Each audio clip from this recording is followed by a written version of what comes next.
বিপিএটিসিতে 15 তলায় ডরমেটরিতে মূলত আমরা থাকি। 78তম এফটিসিতে এবার টোটাল 535 জন মতো পার্টিসিপেন্টস রয়েছি আমরা। তো এই ডরমেটরির উপরের দিকে আমরা যারা থাকি আমরা নামার জন্য এরকম দুই পাশ এবং মাঝখান মিলিয়ে 8-10টি লিফট রয়েছে। প্রতিটি ফ্লোরেই দুপাশে এরকম রুমগুলো মুখোমুখি থাকে এবং প্রত্যেক ফ্লোরেই একটা ব্যালকনি রয়েছে যেখানে বায়োমেট্রিক ফেস রিকগনিশনের মাধ্যমে প্রতিদিন রাতে আমাদের উপস্থিতি নিশ্চিত করতে হয় এবং এখানে একটা ফুলের গাছ থাকে প্রতি ফ্লোরে রয়েছে। বাইরে তাকালে নবনির্মাণাধীন একাডেমিক ভবনটা দেখা যায়।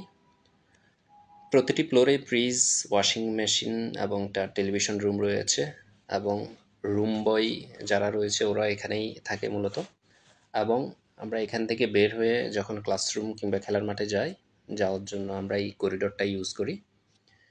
এই করিডোরের ডান পাশে আমরা মূলত সারিবদ্ধ হয়ে হেঁটে যাওয়া লাগে এবং সামনেই বাম পাশে রয়েছে গ্রন্থাগার। গ্রন্থাগারের প্রথম 2 তলাতেই ম্যাগাজিন, বই এবং উপরের তলাতে 2টা কম্পিউটার ল্যাব রয়েছে।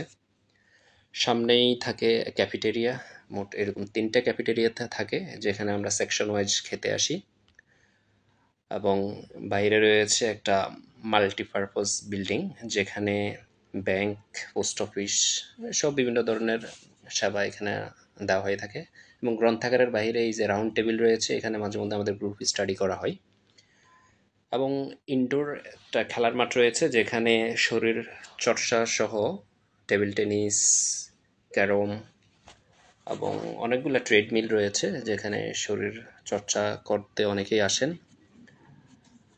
এবং ইনডোর থেকে বের হয়ে মূলত যখন বৃষ্টির দিনে আমরা ইনডোরটা ব্যবহার করি এবং বের হয়ে এখানে একটা আউটডোর স্টেডিয়াম রয়েছে যেখানে মর্নিং পিটি কিংবা আমাদের বাস্কেটবল খেলা, ভলিবল খেলা এই জিনিসগুলো প্র্যাকটিস আমরা এখানেই করি এবং ডান পাশেই সবুজ একটা বিশাল মাঠ রয়েছে যেটা মূলত ফুটবল গ্রাউন্ড হিসেবে ব্যবহার হয়ে থাকে।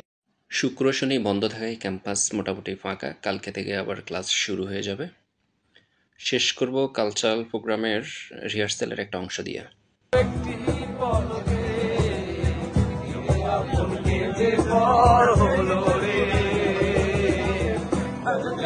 কন্যা যখন এলো রে যেন খুশির বন্যা